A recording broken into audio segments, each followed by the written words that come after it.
La realidad del país, por lo menos la que yo conozco, y si tienen la gente de rehabilitación otra opinión, por favor díganosla, pero que la rehabilitación hospitalaria es prácticamente inexistente en los hospitales públicos. El paciente tiene un infarto cerebral y no puede recibir rehabilitación, con muy contadas excepciones durante su hospitalización.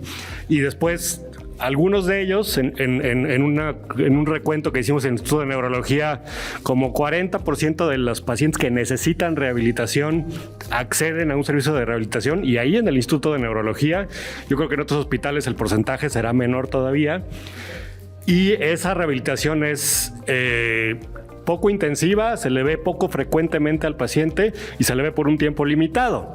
Y no hay rehabilitación a largo plazo y el paciente tiene mucha pérdida en el seguimiento. Entonces esa es la impresión que yo tengo de este país en términos de rehabilitación. Es una cosa que se ha enfatizado poco y hay pocos rehabilitadores, por supuesto, para los que necesitamos, me da la impresión.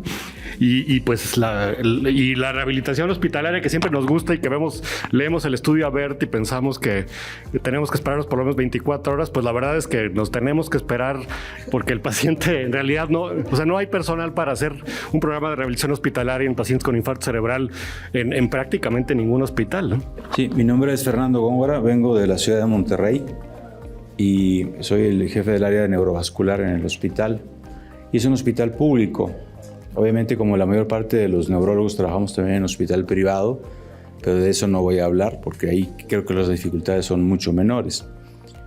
Voy a compartir un poquito la experiencia en el hospital universitario. Al igual como dice el doctor Calleja, no había una terapia temprana de los pacientes. Imposible contratar gente para dar terapia, esa es la respuesta de la dirección hospitalaria, el presupuesto no da para eso. Entonces la única solución que encontramos, y creo que es una solución que quiero compartir porque puede ser para otros hospitales públicos, es simplemente ofrecer la plataforma de tener pacientes, porque el paciente es el que enseña al alumno, es aceptar que tenemos pacientes que pueden ser útiles para enseñar a los técnicos en rehabilitación o a los rehabilitadores. Entonces yo vine con el licenciado Oscar Cavazos, que es el rehabilitador que inició el programa de rehabilitación en el hospital universitario, gracias a un convenio que hizo el hospital con una escuela técnica de rehabilitación. Y desde el año 2015 tenemos rehabilitadores. Fue suspendido 2 años por el COVID, como se han de imaginar, y de hecho se vio el impacto del COVID en términos del ranking, en donde los estudiantes van a hacer sus prácticas de rehabilitación como técnicos en rehabilitación y nosotros les decíamos qué hacer, cómo medir, cómo registrar en una base de Excel la información, porque como escuchamos es muy importante registrar. Ellos, siendo técnicos, no saben tampoco cómo medir, cómo usar escalas, entonces hay que enseñarles qué escalas y por qué. Esto lleva a una curva de aprendizaje, pero creo que lo hemos hecho al menos modestamente y bien. Ya empieza a haber información interesante para analizar y los chicos tienen mucho interés en participar en esto, en tratar de llegar a un punto en donde la información puede ser publicable, etcétera, si los guiamos. Después, como una estrategia, una vez que vimos esto, se abrió un área que de hecho ya existe desde hace también varios años, 3 años, 4 años, como un área de rehabilitación fuera del hospital, en donde a través de un convenio con la universidad logramos dar rehabilitación gratuita al paciente que sale del hospital y que lo requiere, sobre todo con un convenio de nuevo académico con la Facultad de Psicología. Es decir, de nuevo, bajo el concepto de usar al paciente como el instrumento de aprendizaje, fuimos a psicología y les dijimos, oigan, tenemos un montón de pacientes donde sus psicólogos pueden practicar cómo evaluar un paciente, cómo dar rehabilitación a un paciente con afasia, con trastorno cognitivo. Y el convenio fue, pues que muy bien, quiero practicar. Ahora tenemos 20 psicólogos haciendo prácticas en el área de rehabilitación integral, le llamamos así, se llama unidad de neuromodulación y plasticidad cerebral, porque había en ese momento la intención de hacer más cosas, pero por lo pronto hacemos física y neurocognitiva con los psicólogos. Y no nos ha costado prácticamente nada, porque todo se ha hecho bajo convenio académico. O sea, no ha habido tenido que invertir, ni ha habido necesidad de tener que pagar, porque son estudiantes y están agradecidos por tener al paciente para rehabilitarlos. Entonces, esa es una experiencia que queremos compartir. Creo que ha ayudado mucho. Y hasta este año, ahora después del COVID, se nos propone intentar, nos van a permitir en esa área tener un convenio para poder hacer pacientes privados ahí. Entonces ya puede haber la posibilidad de crecer económicamente y empezar a invertirle. Ahora sí, con equipos, etcétera. Pero el primer paso que dimos fue con puro convenio académico, recordando que el paciente es el mejor instrumento de aprendizaje. Entonces, así fue como lo dimos. Y con respecto a lo que comenta el doctor Cantú, de hacer la experiencia nacional, nosotros estamos en la mejor disponibilidad de hacer pues, lo que saben hacer ustedes, tú en particular, Carlos, de guiarnos para hacer un buen registro de información, saber qué información requerimos realmente básica, quienes tengan rehabilitación temprana, censarlo, quien tenga rehabilitación en la etapa posaguda, censarlo, y lo que hemos solucionado para el seguimiento pues es el ranking telefónico, porque es lo que se nos facilita, de nuevo utilizando recursos económicos. Imposible ir al domicilio, imposible dar, no tenemos esa facilidad, pero creo que sería un primer paso de nuevo para demostrar la utilidad de lo que hacemos y que poco a poco se piense en gobierno en invertir en este tema, ¿no? Hola, yo soy Jimena Casaño, soy la jefa de la División de Rehabilitación Neurológica del Instituto Nacional de Rehabilitación. Y bueno, yo voy a hablar desde un punto de vista muy particular y privilegiado, que es un Instituto Nacional de Salud. En realidad nosotros tenemos un área de manejo intensivo intrahospitalario. Sin embargo, creo que uno de nuestros principales problemas es la falta de conocimiento de los neurólogos de nuestro trabajo, nuestros criterios. Y creo que bueno, es en algo que tenemos que incidir nosotros, ¿no? Darles a conocer qué es lo que hacemos. Nosotros estaríamos encantados, por ejemplo, de trabajar con el doctor Cantú, que pacientes con un EBC isquémico a los 5 días puedan pasar con nosotros y continuar con el manejo. Lo podríamos hacer perfectamente. Sin embargo, la experiencia que hemos tenido es que generalmente nos mandan pacientes pues con síndrome de vigilia sin respuesta, que realmente ya no tienen un potencial, porque lo que quieren es darlos de alta pronto. Y entonces nos utilizan como un lugar a donde mandar al paciente que todavía está inestable, y bueno, llegamos a aceptarlos, pero realmente no es el objetivo, ¿no? Tenemos toda una instalación, todo un equipo de enfermería, trabajo social, terapia física, terapia ocupacional, hay foniatras, hay neuropsicólogos, o sea, tenemos todo para poder atender correctamente a los pacientes con EBC, con un manejo intensivo intrahospitalario. Y bueno, creo que ese es nuestro principal problema. Ahora, fuera de nosotros, existen en todos los estados centros de rehabilitación integral, o CRIS, en donde hay tanto especialistas en rehabilitación como licenciados en terapia física, ocupacional y demás, que pues probablemente pueden de alguna forma vincularse con las diferentes hospitales para la atención de estos pacientes. Finalmente, en la mayoría de los hospitales generales hay un médico rehabilitador. La cuestión es que no los buscan. Generalmente pues son ortopédicos los que buscan pacientes reumáticos, etcétera, pero los neurólogos generalmente no buscan al médico en rehabilitación para que pueda atender a los pacientes. Entonces creo que una es el conocimiento, o sea, que los neurólogos sepan que pueden trabajar con nosotros, que conozcan cuáles son los pacientes que podemos rehabilitar, que se van a beneficiar de un programa intensivo intrahospitalario, cuáles no, y bueno, pues que logremos de alguna forma mejorar nuestra comunicación, que en realidad es el problema que tenemos según lo que yo he visto. So several people mentioned that there was a fairly drastic shortage of therapists. How drastic? What is the shortage? And is it just therapists related to recovery from neurology, or is it therapists across the board? Is it all therapists?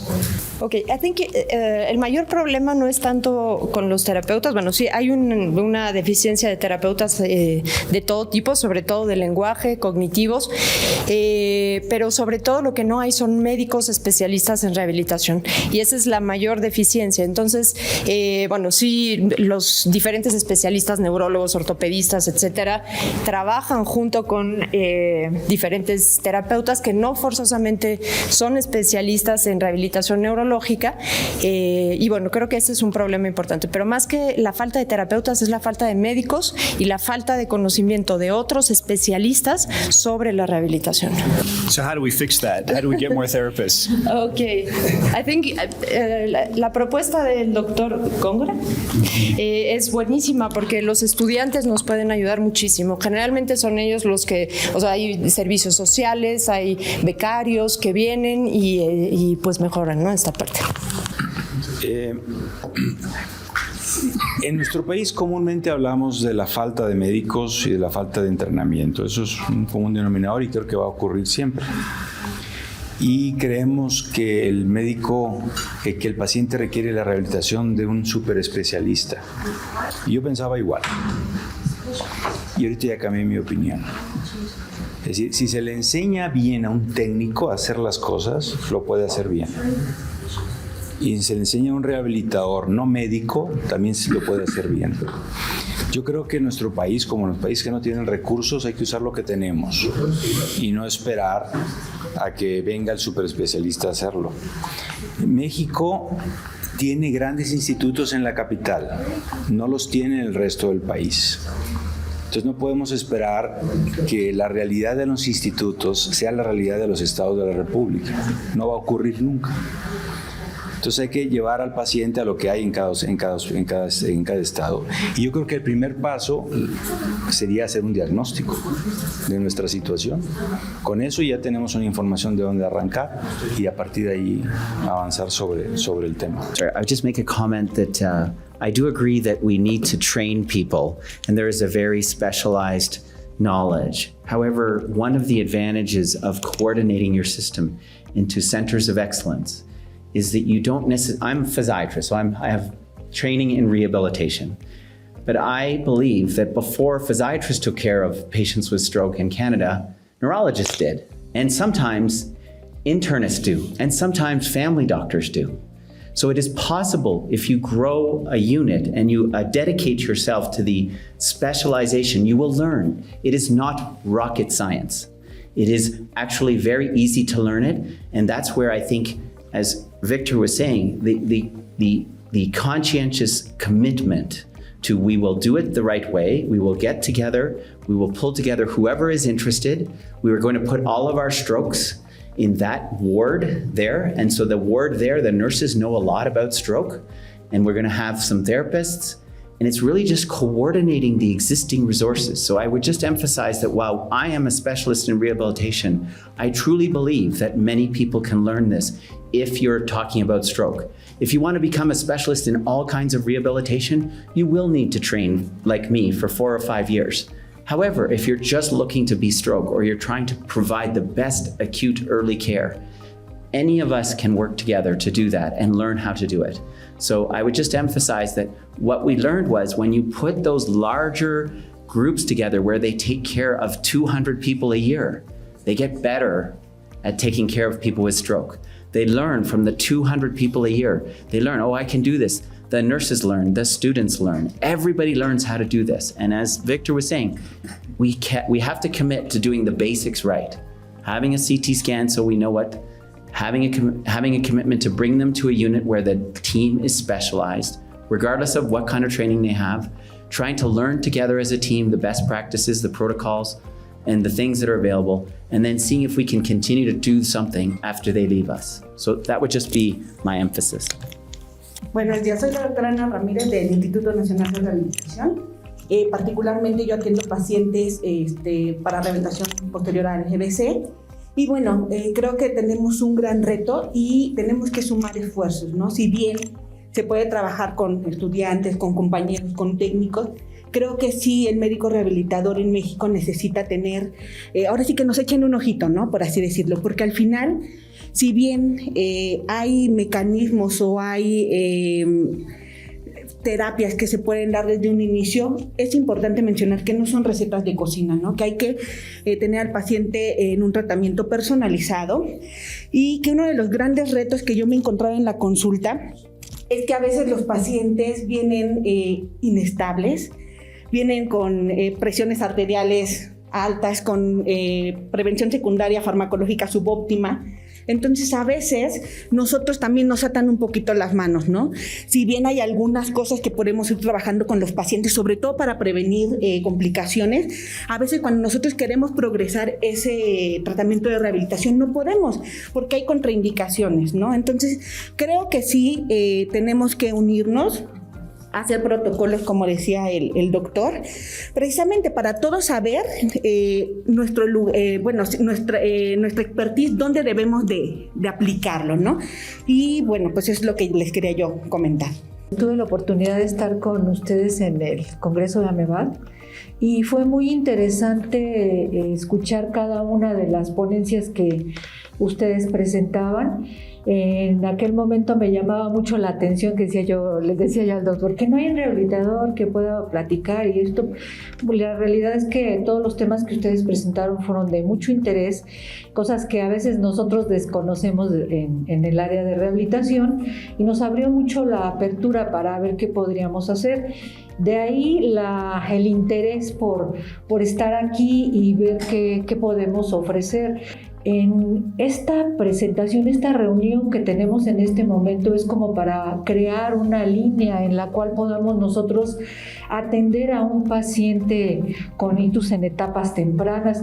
Y como decía mi maestro, el doctor Ibarra, que independientemente del lugar donde estemos, lo que hacemos tenemos que hacer que sea permeable hacia abajo, que tengamos la oportunidad de atender a pacientes desde etapas más tempranas, o que podamos atender a pacientes que estén en diferentes lados. A mí me llamó mucho la atención la forma que se organizaron en Estados Unidos para generar inmediatamente un área de atención, tener los medios, y cómo obligaron al gobierno para que el gobierno pudiera voltear a ver a ese estado y ofrecer el servicio. Entonces, yo creo que a nosotros como médicos especialistas nos corresponde unir esfuerzos y poder pues generar algunas acciones que puedan repercutir en la sociedad, principalmente en nuestros pacientes, para poder hacerlo. Entonces, mi propuesta en concreto serían 2 líneas.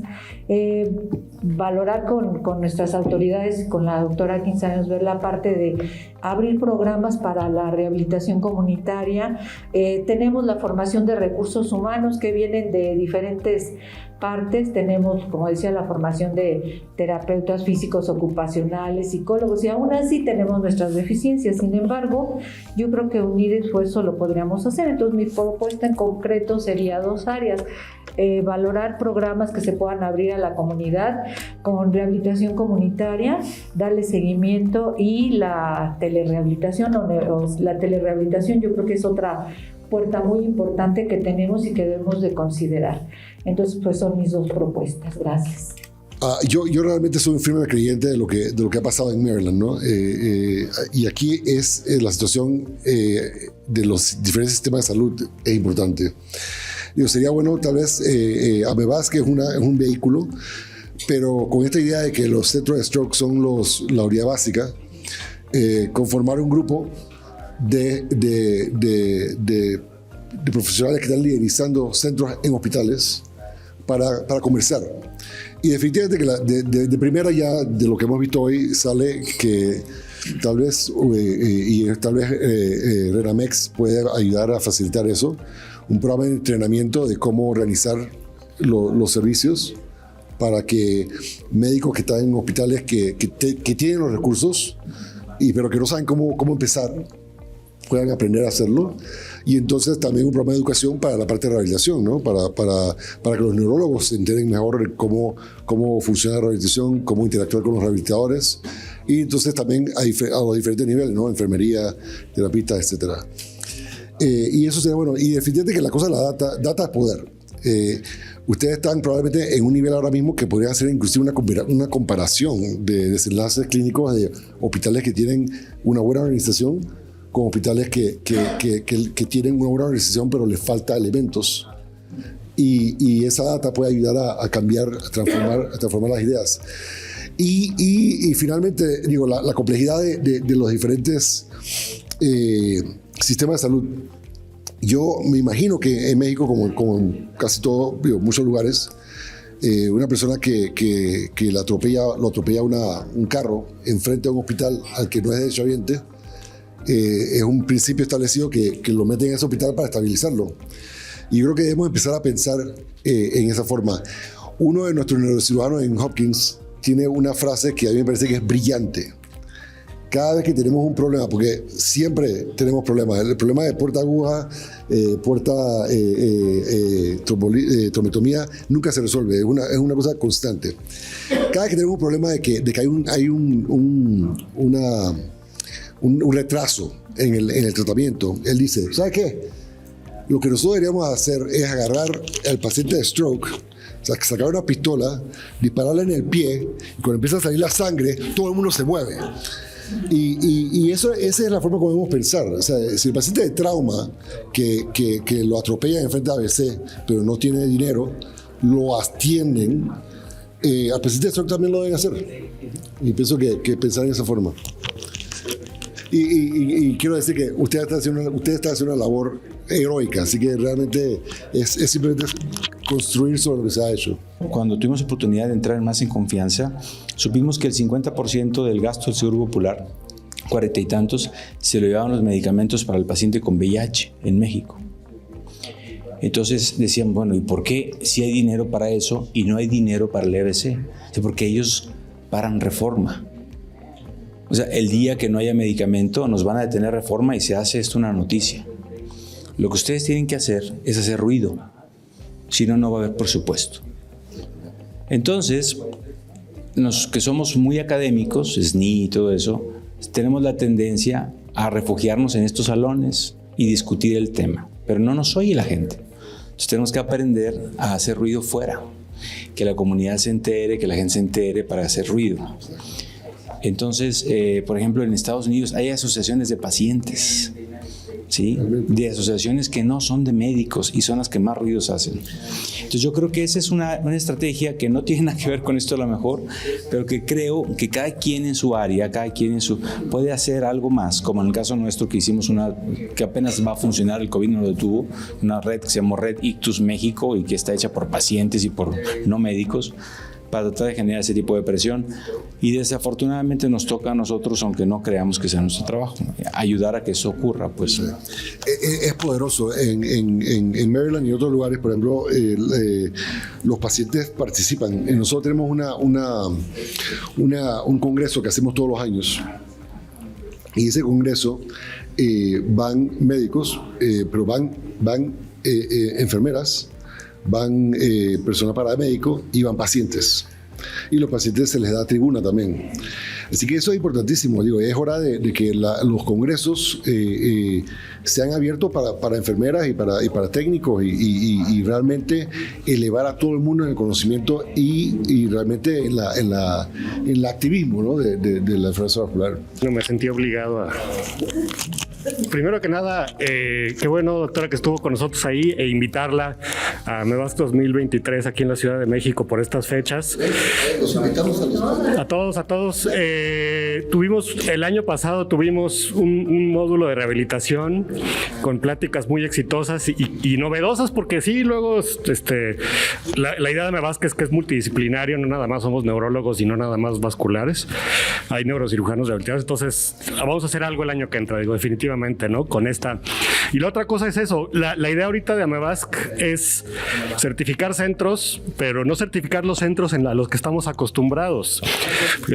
Comprehensive Stroke Centers con trombectomía y etcétera, sino buscar lo mínimo indispensable en el esquema de la World Stroke Organization, aseguraros que todos los hospitales o la mayoría de los hospitales que atienden un paciente con infarto cerebral tengan un tomógrafo, que tengan un ultrasonido, que tengan a lo mejor la trombolisis es una meta, pero no que sea lo primero que le pedimos a los hospitales, porque ahí se paran los hospitales porque dicen yo no voy a tener esto de entrada, ¿no? Entonces la idea es eso, y por supuesto la rehabilitación, y podemos ver cómo lo conectamos con esto que estamos haciendo para orientar a los hospitales, para decirles eso, a lo mejor decirle a los neurólogos o al internista que está ahí, oye, ahí tienes un rehabilitador, conéctate con él, ¿no? Con ella. Entonces, pues sí, por supuesto, y lo que necesiten de MEVASC, yo creo que todos estamos en el mismo sentido. I didn't want to interrupt your flow of suggestions, but I just wanted to add a couple of things that we did in Canada as the stroke strategy. And I'll tell you a little story, and this might be helpful for you. People don't change because of a very elegant analysis. they change because they hear a story that influences their feelings about it. And one of the things that happened in Ontario was the Attorney General of Ontario had a stroke in 1999, and he didn't get access to TPA. That was where $30 million came from. So when you have stories of high-profile people who have not got the right care, and that may not be the case, maybe they've gone somewhere else and they got the right care, those stories are very powerful in influencing people. So that's my first point, a suggestion to you. Second suggestion was, in Canada, what we did was we did similar to what Victor did, we did a stroke services inventory. So we sent out a survey to all the hospitals and we asked them, do you have a CT? Do you have a rehabilitation person? Do you have this? Do you have this? How many therapists do you have? So we could show the inventory of the whole country. And the final thing I would just, for your consideration, is just we have ambulances that pick up somebody in front of another hospital and drive them to another one because they're not specialized in stroke. And I still think that in some of your regions, it would be good to say the hospitals that are not interested, drive away and say, because of your stroke services inventory, they've decided they don't want to be in stroke care or they don't feel they could be in stroke care.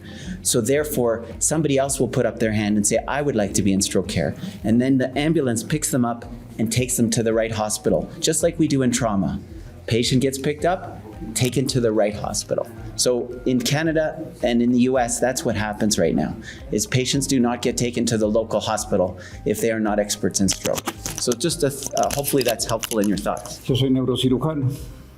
Y dice, bueno, un neurocirujano que hace en una plática de enfermedad cerebrovascular. Es parte del tratamiento multimodal. La oportunidad con la que un neurocirujano puede actuar con el neurólogo e incluso con su rehabilitador es de primordial importancia. Básicamente yo quiero comentar dos cosas que me parece que todos hemos estado hablando de lo mismo. Uno es los datos, en dónde estamos, y lo otro es la educación. Pero no hablo de la educación familiar, incluso hablo de la educación médica entre nosotros mismos. Pensamos que el neurólogo, que es la parte importante y que es el líder en este tipo de enfermedad, debe de liderar esto, pero no está solo, está con sus rehabilitadores, está con sus cirujanos, está con sus intensivistas e incluso con sus urgenciólogos. Todas estas son nuestras áreas de oportunidad en donde nosotros la rehabilitación la vamos a dar, pero la vamos a dar en un tiempo más temprano, más oportuno, y no vamos a quedarnos como a veces los cirujanos decimos, híjole, pues ya no se mueve, mándalo a rehabilitación. Es un pensamiento arcaico.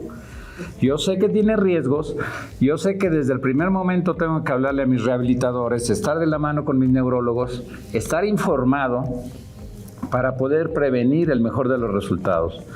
Y lo otro, la única forma que tenemos en el país de exigir es con elementos que digan, esto cuesta tanto.